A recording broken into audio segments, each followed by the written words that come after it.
Hello friends, మనం మహాభారతం శాంతి పర్వంలో భాగంగా ధర్మం అంటే ఏంటో తెలుసుకుందాం. ధర్మరాజు భీష్మాచార్యులు వారిని ఈ విధంగా అడుగుతున్నారు. పితామహ, మంచివారు ఎల్లప్పుడూ ధర్మానికి భయపడుతుంటారు. ఈ ధర్మం అంత గొప్పదా? వివరించండి అని. దానికి సమాధానంగా భీష్మాచార్యులు వారు ఈ విధంగా చెప్పసాగారు. ధర్మనందన, వేదముల మీద భక్తి, దృఢమైన స్మృతి, మంచి ఆచారం, అందమైన శరీరము, ఇవే ధర్మములని కొందరు పెద్దలు చెప్తారు. కానీ కొంతమంది కేవలం ధనార్జనే ధర్మము అని చెప్తారు. కానీ అన్యాయంగా, అధర్మంగా, అబద్ధాలు చెప్పి ధనం సంపాదించడం మహాపాపం. పరుల సొమ్ముకు ఆశపడకుండా, అబద్ధాలు చెప్పకుండా, అక్రమాలు చేయకుండా ధనం సంపాదించడమే పరమధర్మం. ధర్మాలు చాలా రకాలు. ధర్మం ఇలా ఉంటుందని తెలుసుకోవడం చాలా కష్టం. ధర్మం గురించి నాకు తెలిసింది చెప్తాను, విను. ఇతరులు ఏ ఏ పనులు చేస్తే మన మనస్సుకు, శరీరానికి కష్టం, నష్టం కలుగుతుందో ఆయా పనులు మనం ఇతరుల పట్ల చేయకపోవడమే పరమధర్మము. ఇదే ధర్మ సూక్ష్మము అని చెప్పి భీష్మాచార్యులు వారు ధర్మరాజుకి చెప్పారు. ఆ మాటలకు చాలా సంతోషించాడు ధర్మరాజు. తాతగారు, నేను అజ్ఞానంతో ఏమేమో అడుగుతున్నాను, అడిగినవే మరలా మరలా అడుగుతున్నాను. దయచేసి కోపపడవద్దు. మీరు ధర్మం ఇలా ఉంటుంది అని చెప్పారు, కానీ ఉత్తమమైన ఆచారం గురించి వివరించండి అని అడిగారు ధర్మరాజు. ధర్మనందన, వేదములలో వివిధులైన ఆచారముల గురించి వివరంగా చెప్పారు. మారు మాట్లాడకుండా వాటిని ఆచరించడమే మన కర్తవ్యం. పెద్దవాళ్ళు దేనిని ఆచరిస్తే మనం కూడా దాన్నే ఆచరించాలి. అదే ఉత్తమమైన ఆచారము. ఈ సందర్భంలో నీకు జాబాలికి తులాధరుడు అనే వ్యాపారికి జరిగిన సంవాదము వినిపించదును. పూర్వము జాబాలి అనే మహాముని తపస్సు చేసుకుంటున్నారు. అతని తల మీద ఒక పిచ్చుక గూడు కట్టింది, గుడ్లు పెట్టింది. ఆ గుడ్లు పొదిగింది, అవి పిల్లలయ్యాయి. పెద్ద పిచ్చుక, పిల్ల పిచ్చుకలు ఆ గూటిలో నివసిస్తున్నాయి.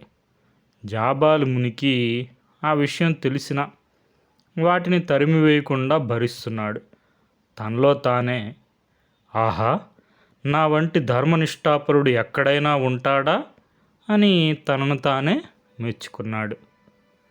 అప్పుడు ఆకాశవాణి, మహాత్మా, తనను తాను మెచ్చుకునే ధర్మనిష్ట ఎక్కడైనా ఉందా?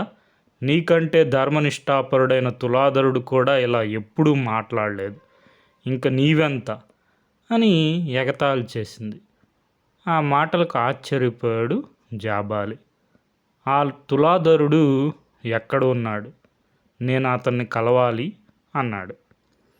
అతడు వారణాసిపురంలో నివసిస్తున్నాడు అని పలికింది ఆకాశవాణి. జాబాలికి తులాధారుని మీద మాత్సర్యం కలిగింది. అతన్ని చూడాలని వారణాసికి వెళ్ళాడు. అక్కడ వ్యాపారం చేస్తున్న తులాధారుని చూచాడు. జనమంతా అతన్ని ధర్మాత్ముడు అని పొగుడుతున్నారు. జాబాలి మునిని చూచి తులాధరుడు జాబాలికి అతిథి సత్కారములు చేశారు.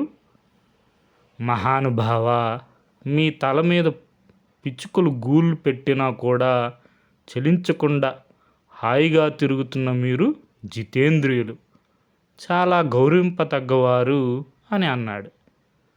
అతను చూచి జాబాలి ఇలా అన్నాడు, నా సంగతి సరే, నీవు వ్యాపారం చేస్తున్నావు కదా, ధర్మం తప్పకుండా వ్యాపారం ఎలా చేయగలుగుతున్నావు అని అడిగాడు.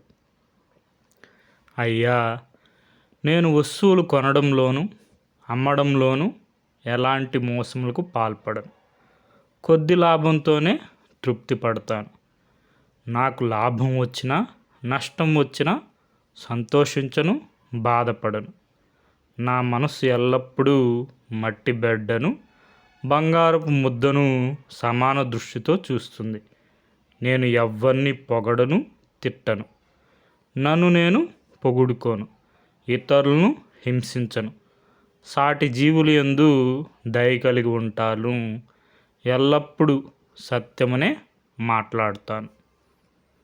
నాకేదో కీర్తి ప్రతిష్టలు రావాలని, భోగభాగ్యములు కలగాలని కోరుకోను. నేను పరులకు ఉపకారం చేసినప్పుడు ఇంత చేశాను, అంత చేశాను అని అందరికీ చెప్పుకోను. నాకు దేని మీద మమకారము, ద్వేషము లేవు. ఈ లోకంను నేను ఒక ఆట వస్తువులాగా చూస్తాను. బయట ప్రపంచంలో తిరిగేటప్పుడు తామరాకు మీద నీటి బొట్టు మాదిరి సంచరిస్తుంటాను అని పలికాడు.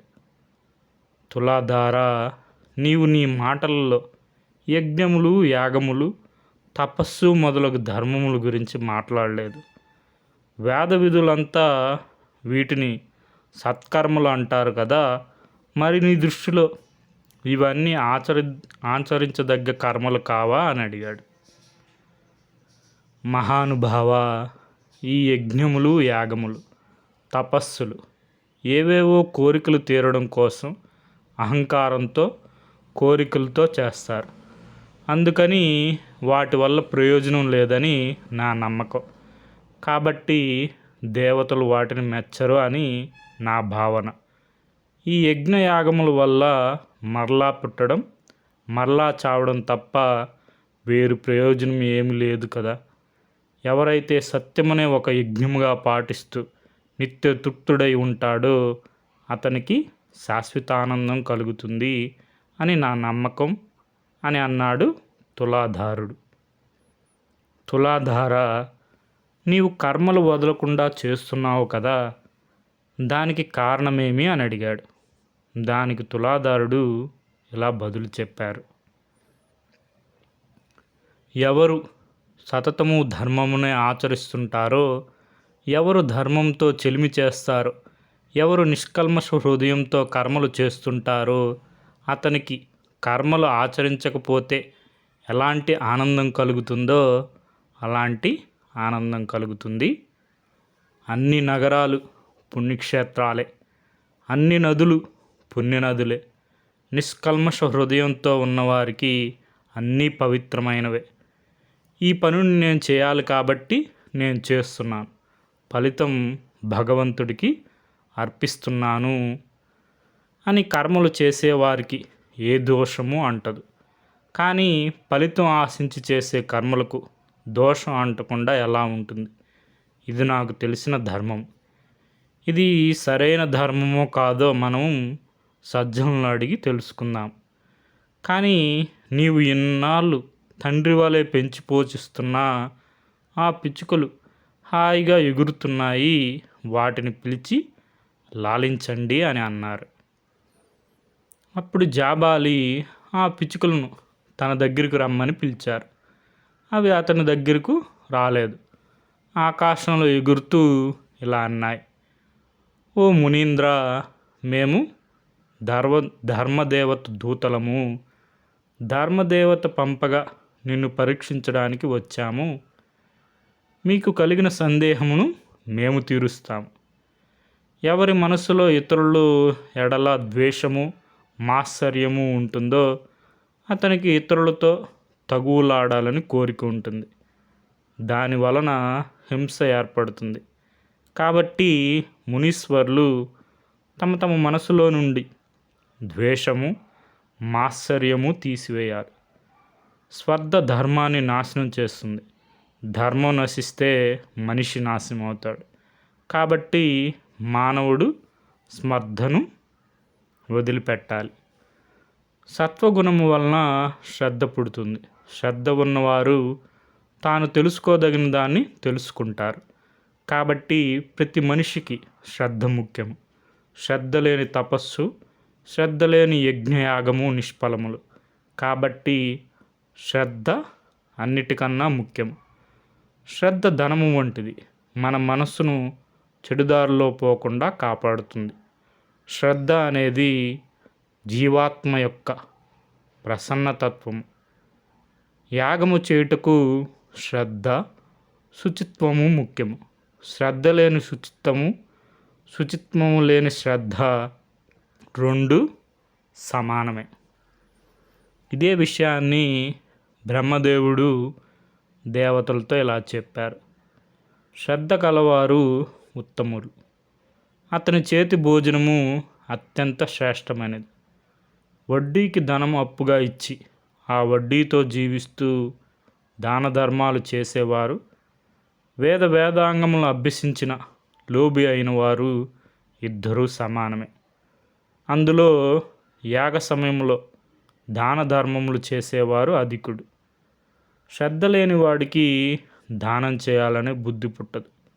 శ్రద్ధ గలవాడి మనసులో మాత్సర్యం మొదలగు దుర్గుణములు ఉండవు.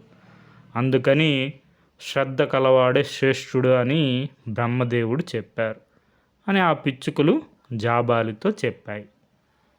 ఆ మాటలు విన్న జాబాలి తులాధారుని చూచి, మహాత్మా, నాకు అన్నీ తెలుసు అని నేను అనుకున్నాను. నాకు ఏమీ తెలియదు అని ఇప్పుడే తెలిసింది. నేను ఇతర మునుల మాటలను వినలేదు. అందుకని నన్ను నేను పొగుడుకోవడం అనే దోషము నాకు పట్టుకుంది. నీ మాటలతో ఆ దోషం పోయింది.